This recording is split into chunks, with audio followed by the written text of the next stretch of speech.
Oh, yeah. Sure. Feel free to ask questions, interject. All Whatever. right. Please. So welcome to our monthly GLOCAL call, where we connect with Salem-supported missionaries and ministries, both near and far. And today we are hosting the Clarks, Bob and Debbie from Wisconsin, and they work with InterVarsity Christian Fellowship. And they're here today just to share with us about their ministry, about what God has been doing over, especially this past year, and how we can pray for them. So Bob and Debbie, glad to have you today. Thanks so much for joining us. Well, thanks. Thank you. And greetings from the Southland. Never mind. I was going to say, aren't you in the east of us? That's right. Wisconsin is east. Yeah. Well, but south too. Did So. you want to go to a slide? Oh yeah, go to our first slide. This is Sure. who we are. This will answer all your pressing questions about our involvement at Salem when we landed on the ground there in 1990. Yep. That's crazy to think No about. kidding. Isn't that? It's like, wow, you just keep showing up, I guess. Anyway, but I have to say, that I actually married into this ministry. So I'm going to let Deb talk about the history a little bit. I don't know that you need much history. It's just that I am a local of Wisconsin. Bob's local from California. Grew up, we met in Oregon, the state of, while I was working with InterVarsity at University of Oregon. And the story goes, and it's true, that once he got kind of serious about me, I was like, well, okay, two things. You need to be able to be cool with me doing campus ministry, and you need to dance. You need to learn to dance. So I'd always been in the band.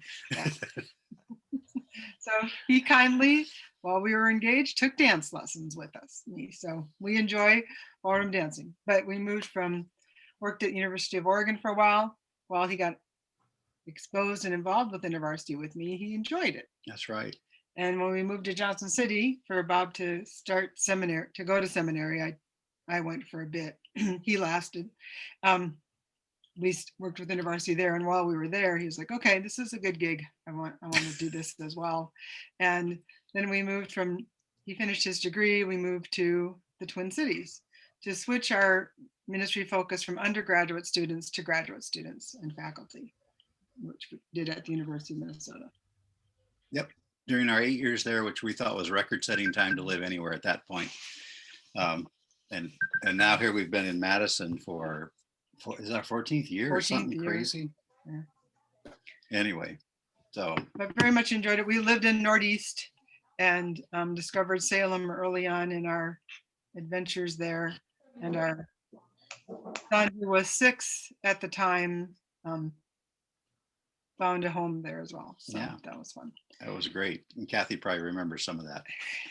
A little bit. A little bit. Our son very much enjoyed the children's programs in the choir and stuff. And then you all commissioned us to go yet further south to the central Midwest, where Deb had been developing actually grad student groups. I helped, but she was really the point person there. And then eventually we moved to Canada, and we were there for 4 years and then came back to the States. And our work now involves everything from local to national and whatever they need us to do. Yeah. So we're old enough to have had experience in a variety of things, and they use that when it's needed. And we're grateful to do that. Next slide, please. And the work that we do involves everything from meeting with people one-on-one, or at least that's what we used to do before this, right? We do Zoom one-to-one, and we actually go outside and talk to people. We do. We've kind of been lauded for our willingness to go out in rather cold weather and take walks with people and talk, or have them come out on their front porch while we stand in the snow in their yard and we talk to them. So it's hard to give up that personal part. We'll continue to do small groups, and we've actually this year, in this era of having worked with faculty and graduate students from across the country, as you saw in various locations, this winter we started a group that I call BC to DC, British Columbia to District of Columbia. And we have a faculty from Kelowna, BC, faculty couple in Kansas, a guy who works for the University at Purdue, and then a retired history professors out in DC, and we meet monthly. So that's just one of the things we're, as the staff that we care for, have had to get creative. We too have been trying to figure out how to serve and walk beside folks. So small groups, campus gatherings, that's not happening so much. Yeah. But lots of webinars. I don't know if you guys are discovering webinars and forums and things online. Yeah. We used to kind of chuckle about people meeting virtually, oh yeah, well, that's a thing, but it'll never replace being together in person. I still believe it doesn't replace it, but it's actually been pretty amazing what God's done over the course of this last year and a half, in spite of it all, and by means of things like video conferencing. So it's been a big deal, and we've tried it all, and some of it goes better than other kinds of pictures.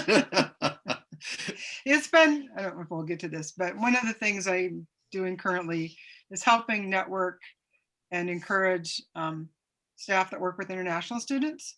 And this last year has been very difficult for them because international student ministry is very much hospitality, being there, greeting them, getting them the stuff they need to be settled in this new country, helping them meet folks from a church. And so that issue, that in itself is taken away. And then there are limitations of, a lot of international students had to go home, or some didn't ever get to come. And the number of international students in universities in general is shifting. So it's been very interesting.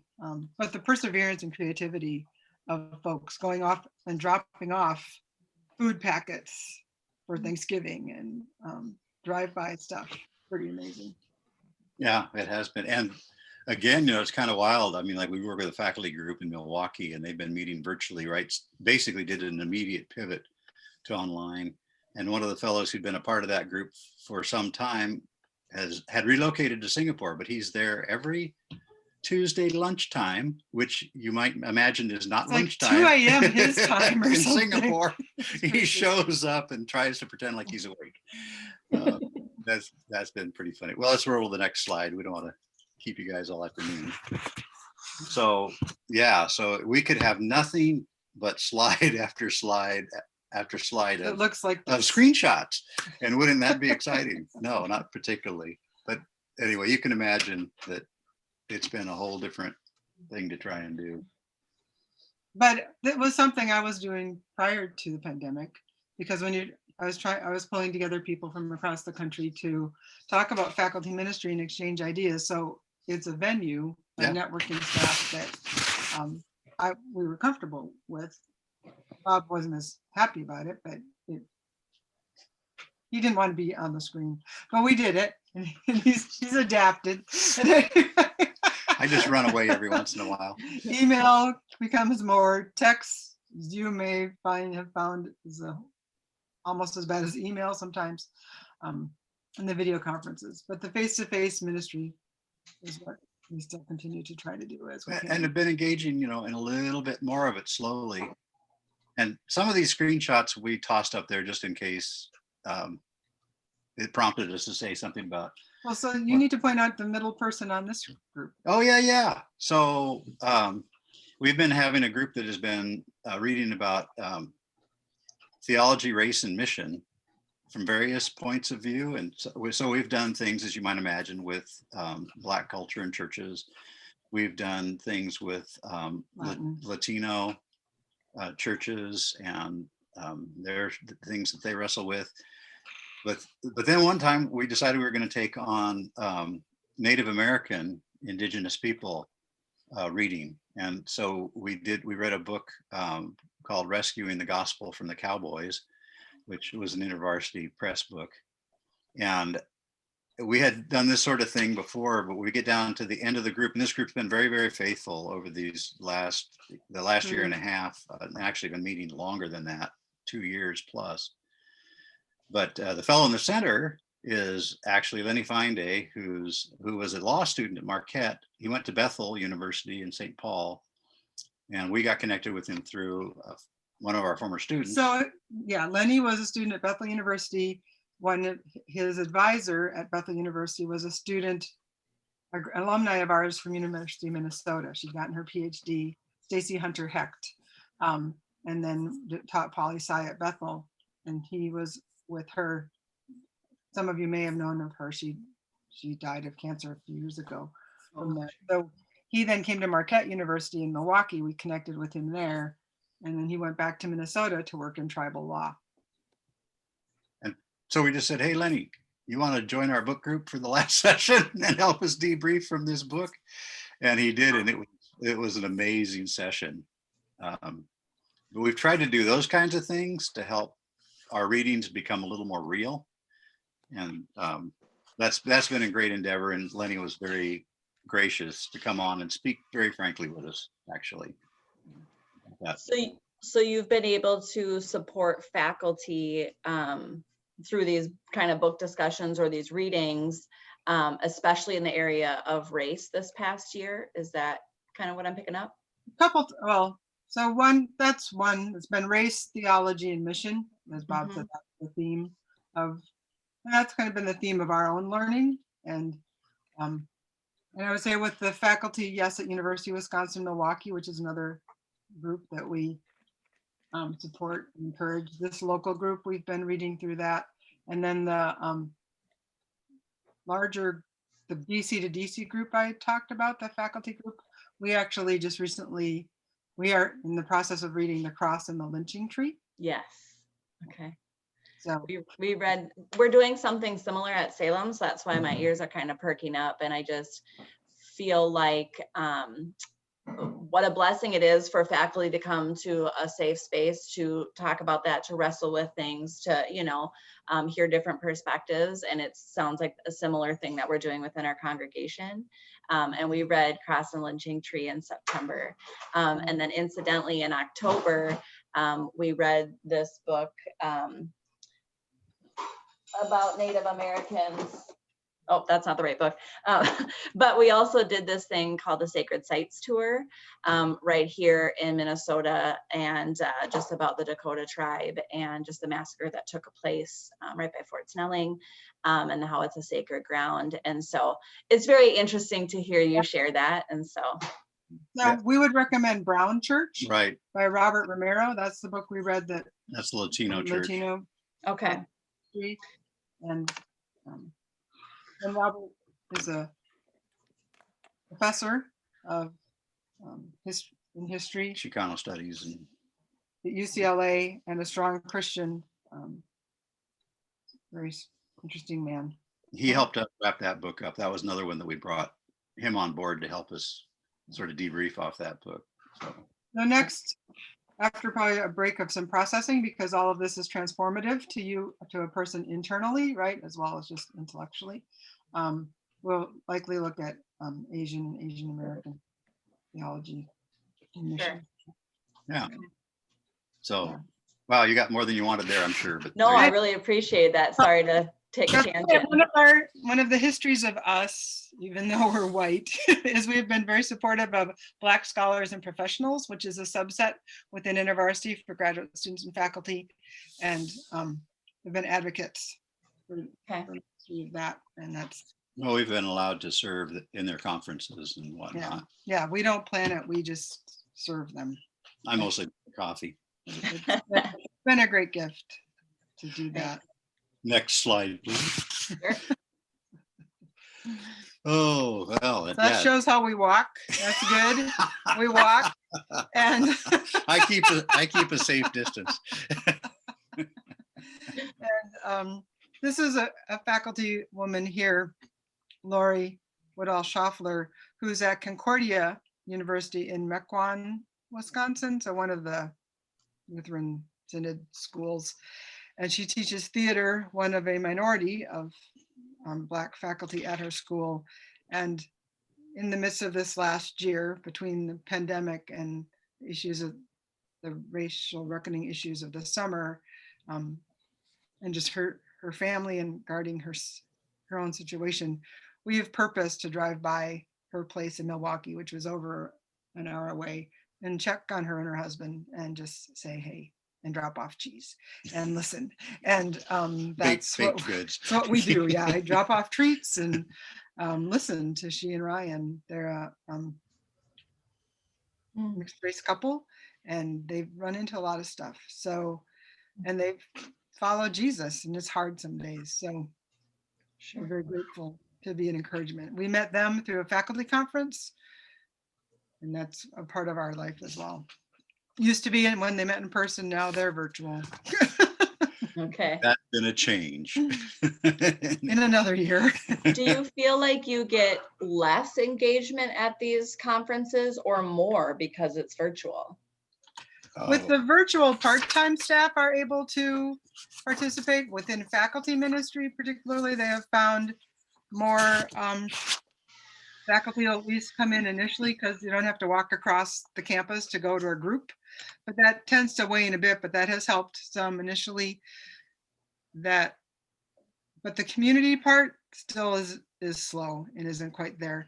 The international, what's interesting in international ministry, as they have found their alumni who like went back home, many that are in China, they will get up in the middle of the night on Friday night to be on a Zoom, to be a part of the discussion groups that they were a part of when they lived here, because they so miss that. And they may not be Christians, they're just miss the community or that looking at scripture with other people. And so they're finding more alumni within international student ministry who've had a history of, oh, this was a place of engagement for me, continue to be involved. So that's tricky too in terms of time zones and folks figuring out what to do. But it's also safer for some of them to do it in the middle of the night from countries where they might not want their family knowing what they're attending. So it's very interesting how it all plays out. I mean, God's using it, obviously. We just have to figure out how to go along with it. Yeah, just to be clear, we're the ones following God. We're not leading God. Thanks for the clarification. These we all need that. They've crossed God's mind before. We're kind of like, oh yeah, hey, that's pretty good. Next slide, please. Yeah. So Deb's been a staff mentor forever, but I've only recently stepped into it in the last 3 years. Oh, you've also done it forever, know, but more purposely. But this is more formally, purposely. So I toss this slide in here because I've been mentoring, total now of 4 different area directors who are kind of middle management people with InterVarsity who have some on the campus work as well as supervising teams and stuff like that. And so I had my 3 guys who were in Fargo, in Mankato, and then one up in Stevens Point in Wisconsin. But the picture of me and the one fellow there grinning is Steve Beatty, who's from Mankato. And it's just been so much fun to intersect with these guys and help them understand how, in this case, how they can serve faculty, as who they are, and just have this ministry that they can sort of nurture alongside their other work. And it's been really rewarding, and they've responded really well. And the other picture where we're masked up is me meeting with a fellow over in the Milwaukee area that I'm doing the same thing with. And yes, that's been an exercise in being deliberate, and it's been hard. So you can be praying for us guys on that one. But yes, you're mentoring in terms of a specific kind of ministry, but I think a lot of what Bob's done, and I know this from their conversations that I would hear about, is he's gone ahead of them, right? Here's a person in ministry who's gone ahead of them. He survived, his family's alive, and he's still in ministry and enjoying it and following Jesus. So there's just that sense of these younger men appreciate somebody who's not there to tell them, watch their numbers. He's just there to care for them, right? And say, here's how it goes. And yeah, you're going to run into that and you'll make it. So I don't know if you recognize the woman I'm standing with. Her name is Amy. She's visited Salem a couple of times. I recognize her. Yeah, she ended up getting married and moving to another part of this. I think she's in Plymouth, so she probably won't be there, but she's an area director for the Twin Cities with InterVarsity undergrad and is quite a go-getter. And that was the last conference we were at in person with anybody. Okay. Anywhere. Bob, Bob actually came home and got sick. Oh, That was a national we're staff conference. still trying to decide if maybe that was a really early case of the whole Yeah. COVID one. But that's just, I have been honored to get to invest in younger women's lives, particularly moms, and help them. I don't know if I help them, but I listen and I try to advise, but also care as you are maybe very aware, young moms have a hard time right now keeping kids, right? Moms of kids of any age, if they're in school at home. yep. Can you mentor me? Taking care of them. Mostly I listen and I'm like, yeah, you're doing a great job. You're doing a great job. And I hear you. That's hard. And go take a walk. And sending them prayers or a benediction or some words or a sermon that I heard that I find encouraging. But just to care matters a lot. I lead a small group of women moms with kids at home at school. I call Paraclete Group, and once a month we meet by Zoom, share, do some spiritual processing, caring together, and pray for each other. And for them, that's been the one place where they see the same people and feel cared for without feeling like they're being assigned a task or they're being judged in how they're doing related to something else. And that's I think the gift of being senior staff, is there's things that we have walked through. Some of that stuff we don't care as much about in terms of the results orientation, the metrics, but that how we can help people serve well on campus and in their homes. Next slide, please. What's Focus Ministry, Deb? That's the team I'm on. see those groups? So I was an associate, well, I was some kind of director within faculty ministry, but I needed to let go of some things and move to something else. And I, in the spring, shifted to within grad and faculty ministry, what they call focus ministry. So there are groups of staff that serve international students and scholars, grads and faculty, international healthcare professionals, law schools. And I help bring those staff together for mutual learning. I host and facilitate Zoom calls where they talk with each other. I'll bring up a certain topic. They'll have some folks share a story. And particularly in the fall, as they're trying to figure out in summer and fall, how do you do new student outreach, which is a big thing for us, is how to get new folks involved in things. How do you do that when you're not on campus? And then as it just got worse through the fall as the numbers rose, so it was very much online. But those are some of the specific ministries that InterVarsity has, and I've had the pleasure of facilitating conversations for those folks. New staff training we do as well. And this last year, I directed the 1 year of that, which was great fun. It gave me a group of people that I got to see regularly myself. And to see these new staff, younger people coming into a new position. And what we worked on this year, and you may have heard these terms from our emails, is listening and intentionality. And it was all within the arch of growing in our own understanding of ourselves and our ethnicity and how God's at work. So that was a gift to get to do that. And probably should point out that the woman standing in the picture looking kind of skeptically at Yes. the fellow who's a law prof at Washington, she is a math prof at the University of Denver and was one of our students at the University of Minnesota in mathematics, who just got an absolute kick out of set theory in math, which Still does. She loves it. it's like, yeah, whatever. But that's what academics are. Yeah. They love what they do and we love them. So that's the sort of the bottom line, and God puts up with all of us. All right, should I go on to the next one? Please. Oh, there's a fine looking group.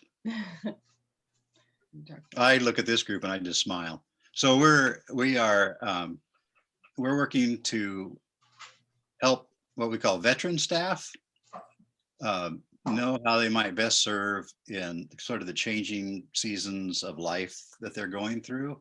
as they get into their 50s and into their 60s. Well, this group is 60 and over mostly. Yeah, right. Now, the point is that it's a fairly broad group, and it's a national group. Basically, we invite people to be a part of it, and they respond. And this group, this particular cohort, is committed to meet together for this next year On a monthly basis, looking at various topics. and they cover quite a bit of geography. I see East Coast, Then Southern Cal, Boston, Atlanta, North Carolina, San Diego,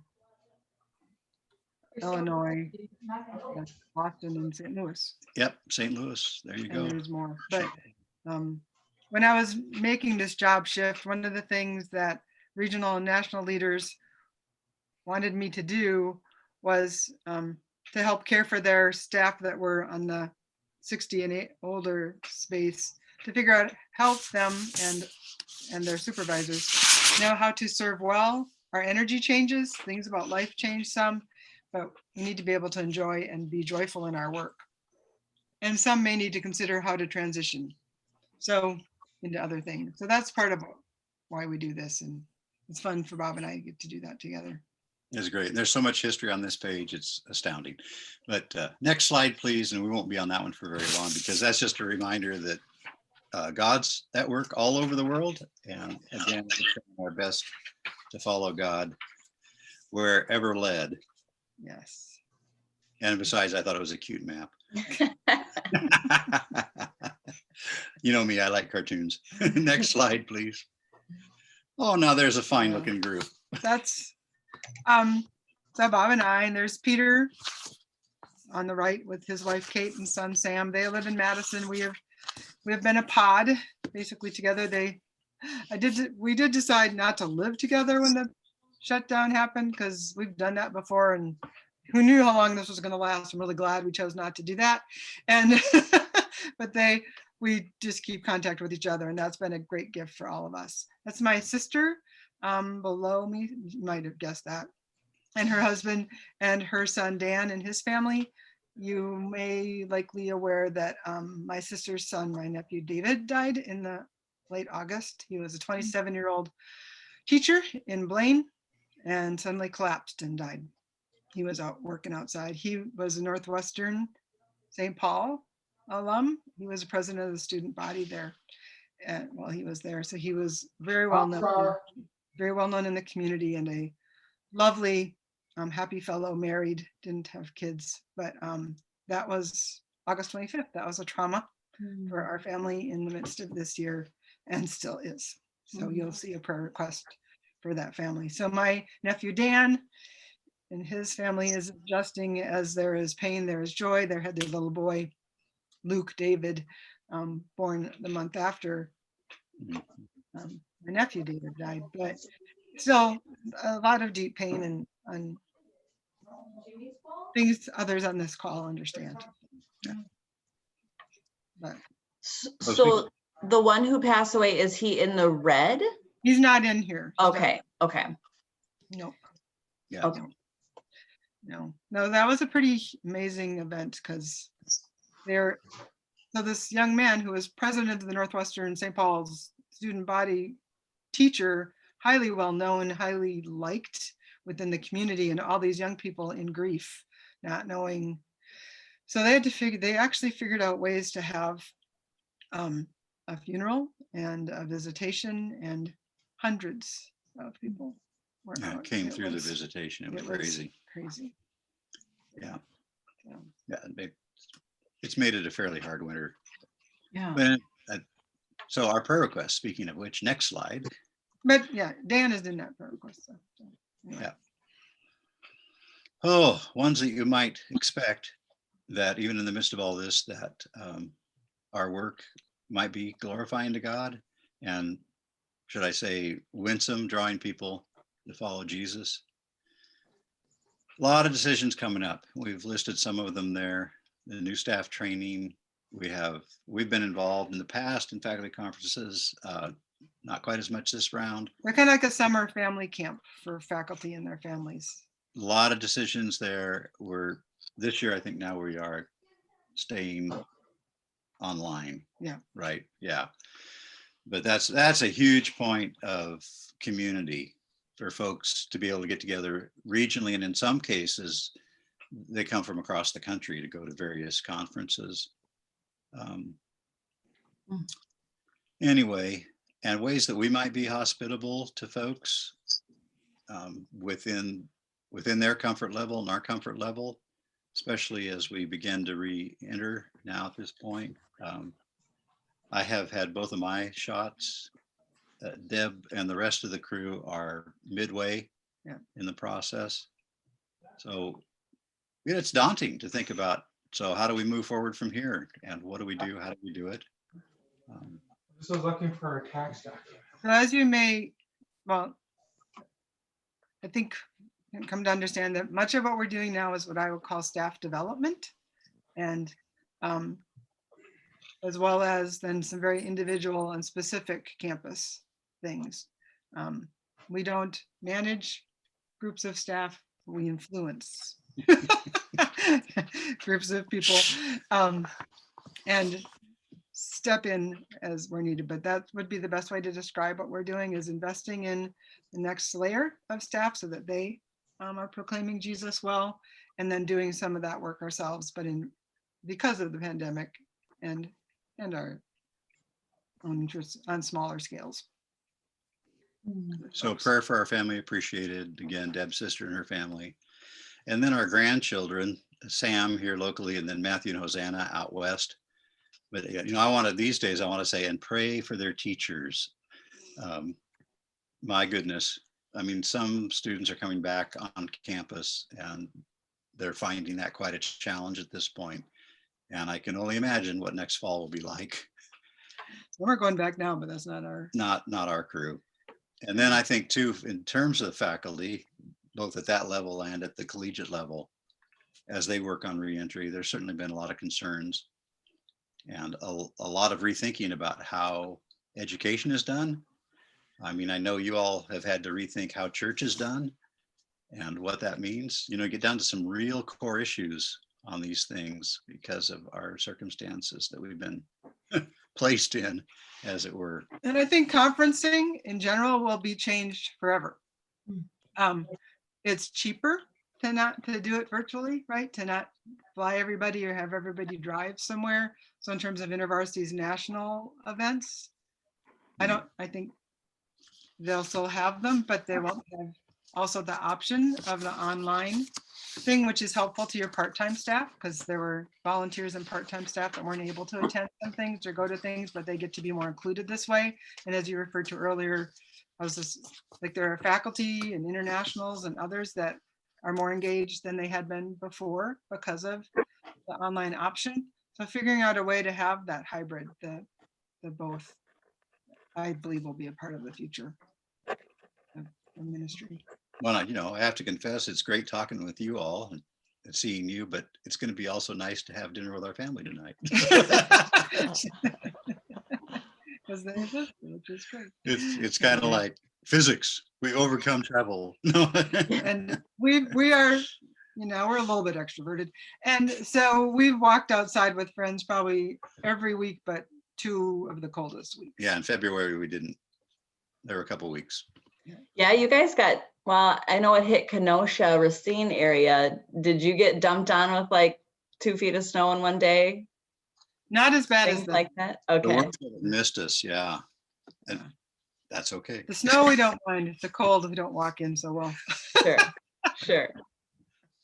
Well, that was a lot of stuff to just kind of Sorry. back the truck up and dump it on your front lawn.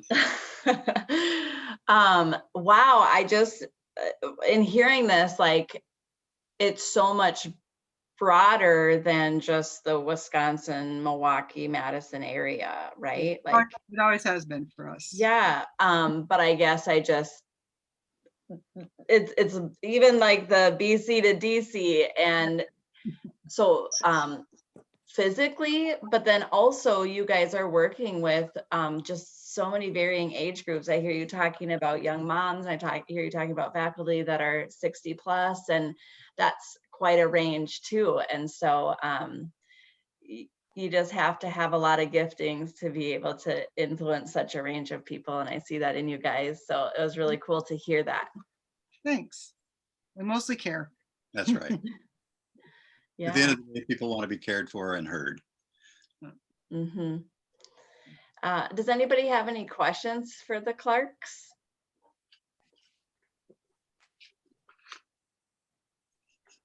I have a question. I heard Kathy referred to someone was asking about how Rich was doing. So what's that about? Oh, back in.